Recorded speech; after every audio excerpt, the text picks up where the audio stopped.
Usa sa 11 ka mga Pilipino ang adunay sakit nga thyroid gland kon goiter. Asa ang usa ka tawo posibleng makasinati og managlaing sintomas sama sa pagpangluya, heart palpitation, lisod sa paglibang, pagmala sa panit ug abnormal nga menstruation. Tumong sa kasaulugan sa International Thyroid o Goiter Awareness Week ang pag-awag sa publiko sa mga posibleng risgo niini. Matud ni Dr. Analiza Galia Gabuay, usa ka endocrinologist, dili matud pa sumala kining ibaliwala. Ang lagi ko sinasabi, kahit anong sakit, pag napabayaan, pwedeng maging delikado, no? May mga aspeto kasi ng goiter o ng mga sakit sa thyroid, may mga aspeto na pwede nating maiwasan through proper diet, tsaka control ng stress, no? Pero yung iba, gaya ng toxic goiter, yung mga bukol, hypothyroid, hindi natin maiwasan, no? So, kasi mas maaga nating malaman na, may sakit pala sa thyroid,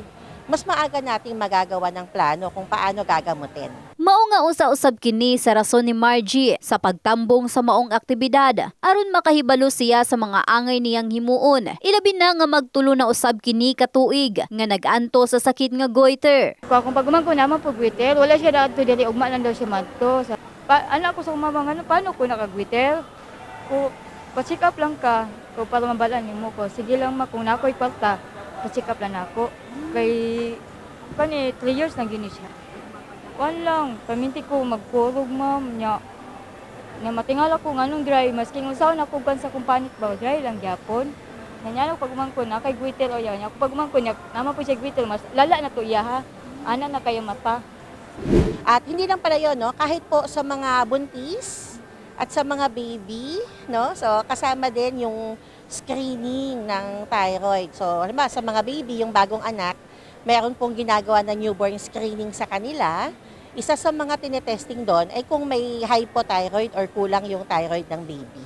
Kasi mas maaga na magamot, mas magiging normal yung paglaki ng bata. Mapasalamaton usab ang pipila ka mga barangay health worker tungod pinaagi niini. Mahatagan usab sila og kahibalo aron maoy mutabang usab ngadto sa ilang mga nasakupang barangay, ilabi na sa kadtong mga tawong adunay kasinatian sa maong sakit. Ang pag-involve sumala pa kanila sa mga susamang aktibidad, dakong tabang kanila aron mas makatabang sa komunidad sa isgutan ng kahimsog. Time manina mo ma'am nga gi-invite me nga maka-attend mi ani nga seminar.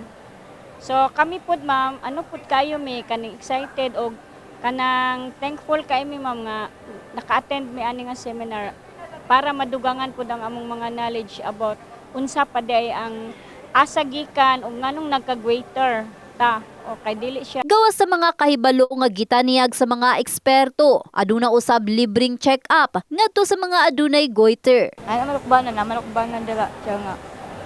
Kung naman lay ko sa goiter, pa-check up na lang ta, kung na-libre ko niya. Kung ati malingon nga na libre, kaya nakita man daw niya sa TV. Oh, mo niya kung dyanto karon. In the heart of changing lives, kini si Russell Jean Mantile. Sa Brigada News Jensen, Brigada News.